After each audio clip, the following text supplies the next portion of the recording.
ജനജീവിതം ദുസ്സഹമാക്കുന്ന സംസ്ഥാന ബജറ്റിനെതിരെ ഏറിയാട് വില്ലേജ് ഓഫീസിന് മുൻപിൽ ഇന്ത്യൻ നാഷണൽ കോൺഗ്രസ് പ്രതിഷേധ ധർണ നടത്തി. പ്രഥമ പരിഗണന നൽകേണ്ട ക്ഷേമ പ്രവർത്തനങ്ങൾക്ക് പോലും പണം വകയിരുത്താതെ ദുർവ്യയം ചെയ്ത് കാലിയാക്കിയ ഖജനാവ് നേരെയാക്കുവാൻ സാധാരണക്കാരുടെ ചുമലിൽ അധികഭാരം ഏൽപ്പിക്കുന്ന സംസ്ഥാന ബജറ്റിനെതിരെ ഇന്ത്യൻ നാഷണൽ കോൺഗ്രസ് ഏറിയാട് മണ്ഡലം കമ്മിറ്റി ഏറിയാട് വില്ലേജ് ഓഫീസിന് മുൻപിൽ പ്രതിഷേധ ധർണ നടത്തി. Block Congress president P V Moidu dharna ഉദ്ഘാടനം ചെയ്തു. മണ്ഡലം Congress president P A Muhammad Sageer അധ്യക്ഷത വഹിച്ചു.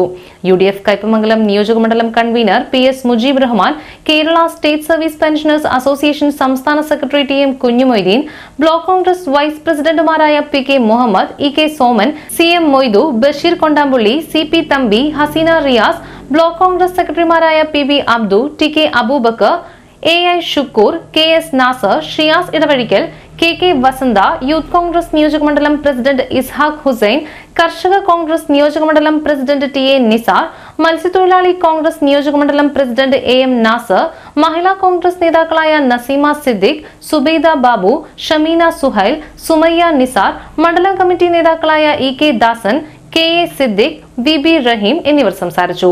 കെ എ നാസർ സ്വാഗതവും പി കെ ഹരിദാസ് നന്ദിയും പറഞ്ഞു. പെർമിറ്റിന് സ്ക്വയർ ഫീറ്റിന് അനിയന്ത്രിതമായി വലിയ രീതിയിലുള്ള കൊള്ള നടത്തി.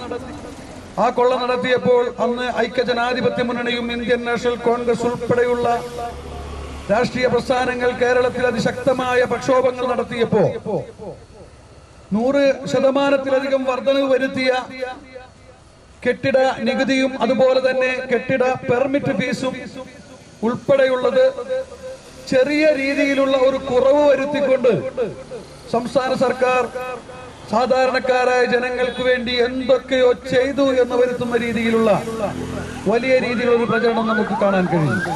ഇത് തന്നെ ഫെയർ വാല്യൂവിൽ ഉണ്ടാക്കിയ വർധനവ് സംസ്ഥാന സർക്കാർ 2023 കേരളത്തിലെ ഭൂമി വാങ്ങുമ്പോൾ ഫെയർ വാല്യൂവിൽ ഉണ്ടാക്കിയ വർധനവ് നമുക്കറിയാം. വലിയ രീതിയിലുള്ള വർധനവാണ് വരുത്തിയത്. അങ്ങനെ ഫെയർ വാല്യൂവിൽ വർധനവ് വരുത്തി എന്ന് മാത്രമല്ല, അതിലൊരു കെട്ടിടമുണ്ടെങ്കിൽ ആ കെട്ടിടത്തിന് സർക്കാർ ഒരു വില നിശ്ചയിച്ചിട്ടുണ്ട്. സർക്കാർ നിശ്ചയിച്ചിട്ടുള്ള വില, ഒരു ഫ്ലാറ്റാണ് ആ ഭൂമിയിലുള്ളതെങ്കിൽ സ്ക്വയർ ഫീറ്റിന് 2500 രൂപ വീതമാണ് സർക്കാർ നിശ്ചയിച്ചിട്ടുള്ള തുക. അതുപോലെ തന്നെ ഗ്രാമമേഖലകളിൽ ഒരു വീടാണ് നാം വാങ്ങുന്നതെങ്കിൽ അതിൽ 2000 രൂപയാണ്. 2500 ഫ്ലാറ്റിനും 2000 രൂപ വീടുകൾക്കും നിശ്ചയിച്ചുകൊണ്ടാണ് സർക്കാർ തീരുമാനമെടുത്തത്.